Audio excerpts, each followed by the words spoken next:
Hey, today we're going to be talking about a lot of things, and it's going to end with something that looks like initiative.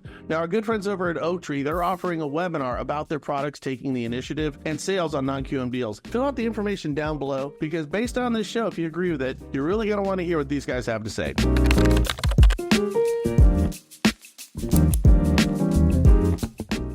Well, guys, according to the NAR, the National Association of Realtors, the average age of a first-time home buyer is now 38 years old. That's up from last year when it was 35 years old, which was an all-time high back then. Now, the average age for a home buyer is 61, an all-time high. Last year, that number was 48, which was also yet another all-time high. Now, the fact that homes are few and far in between, and as a result, are recession-proof, has created a problem.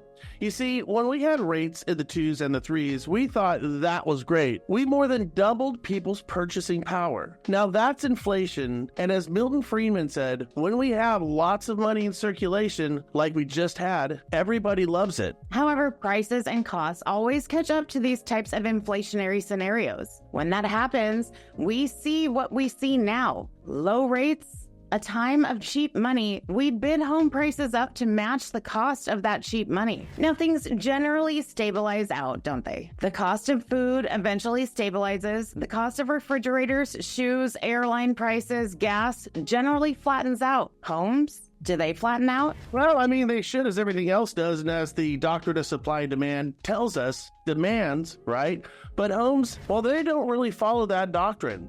Why is that? It's really kind of simple when you think about it. First of all, homes, unlike everything else I just named, we live in homes. We must have one, and it's our biggest investment. I don't have to drive as much if gas is too high. I don't have to travel as much and get those airline tickets. I don't need to buy another pair of shoes right now. And of course, I don't need to get that new refrigerator. But I do have to live in my house. So I like my low payment when everything else is expensive, so I'm not selling nothing or buying nothing. Homes become the only inflationary item that the general public controls, not the market. I don't have to sell my house. I don't have to. I help keep inventory low, prices up, and that's inflation. So, in general, housing does not follow typical inflation patterns. So one of two things can happen. One, build more homes as both candidates are suggesting, but under that scenario, we bring values of existing homes down, and homeowners, they love equity. And every form of media outlet screams that we've lost $1 trillion and the economy is being mismanaged. Or we protect that equity and we build apartments to drive the cost of rents down,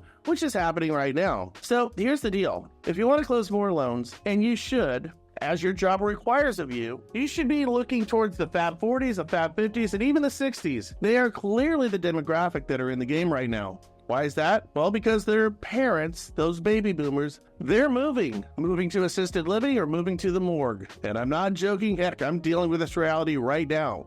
All of us are going to do it.